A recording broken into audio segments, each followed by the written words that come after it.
Cork used to have 5 railway stations, 5 terminuses serving 8 different lines, and there was 83 stations all around Cork. You could get everywhere. Compare that to our bag of bones railway system today. Where are the other 4? The only one that we're familiar with is Kent Station. So here I've highlighted City Hall in green just for context, and you can see the river there. But next to City Hall, we had Albert Quay Station. And here's an old photograph of it here. This was the one that went all the way out to West Cork.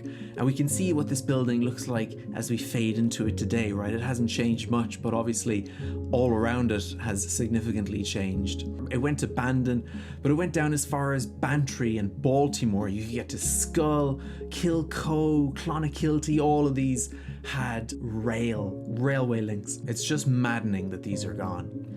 It's really difficult to fathom how much we've lost by losing the railways. And one of the main things is housing pressures in cities. If I could commute from any one of these 83 places into Cork City in under an hour, that really makes living in Bantry feasible if you wanted to get to work in Cork City. The reason you can't do it now is because of the traffic. You know, Innishannon is such a bottleneck. But if you focus on that house towards the top right, where the South Link is today, that comes from the Elysian out to the Kinsale Road roundabout. That used to be a railway line. It affects housing prices as well. I mean, if people want to live where the action is happening and there's no way for them to get to the action, then they have to pay higher rents or pay higher mortgages to live in the city instead of being able to live in commuter towns.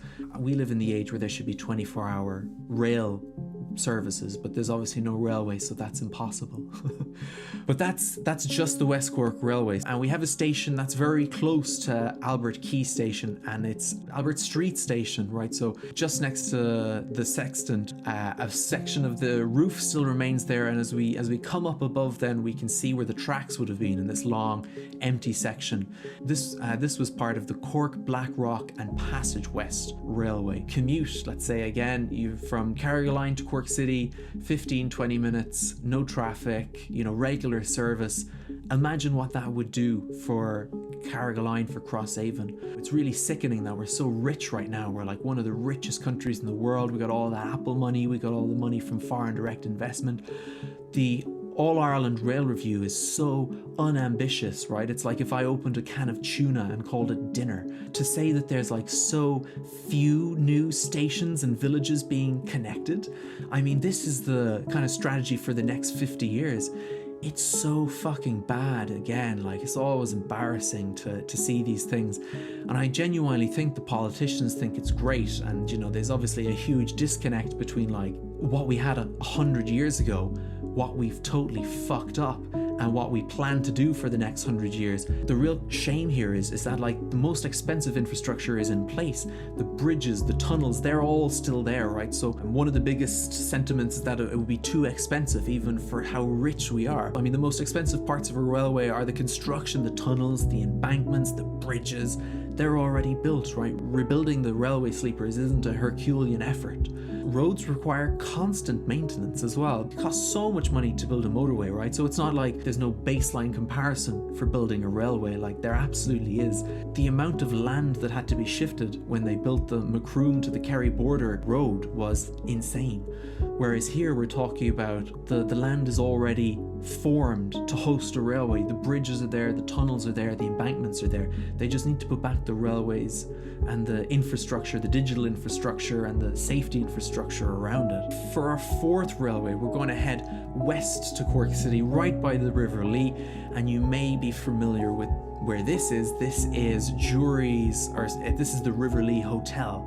So this is the River Lee Hotel, and this in fact used to be a train station. Obviously not this building. It used to be the terminus for the Cork and Muskerry Light Railway. And so where could you get on this? So we go along Western Road out past County Hall.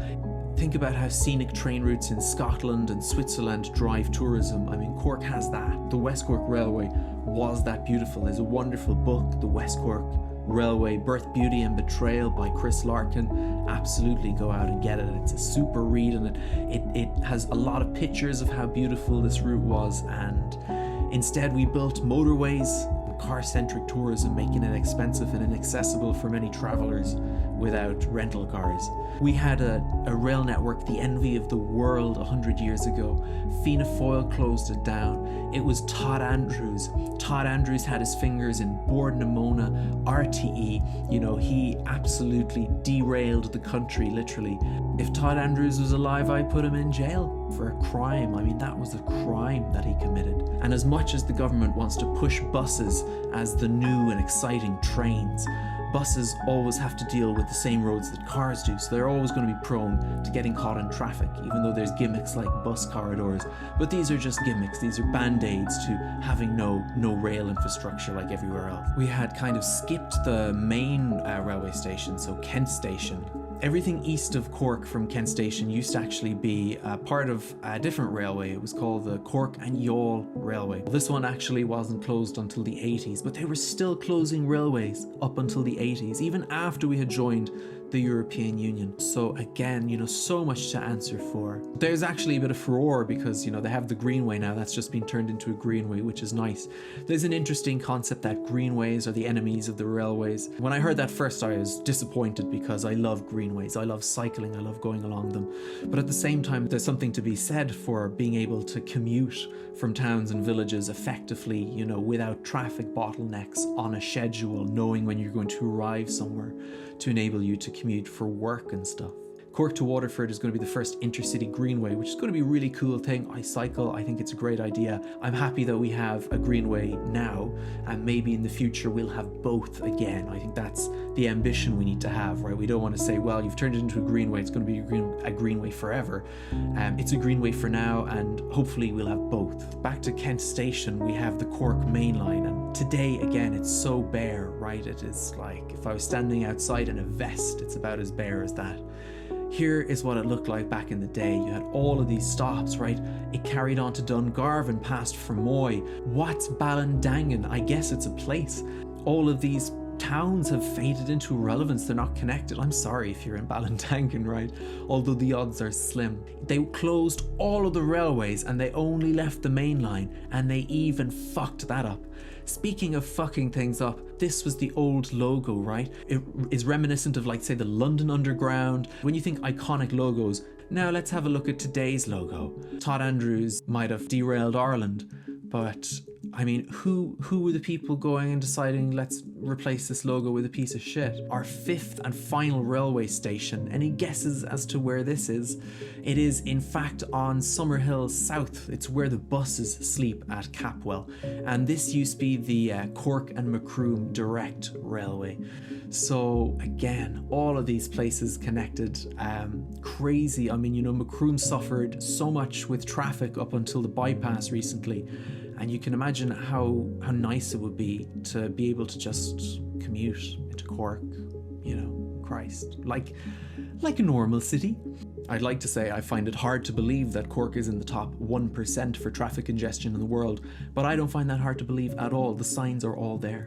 Cork is the 38th most congested city in the world, on Earth, this planet, and there are over 10,000 cities. That puts us in the top 1%. Cork isn't just bad, it's globally the worst, you know. They spent $250 million on the new Dunkettle interchange, and sure, look, I mean, it's made a huge difference.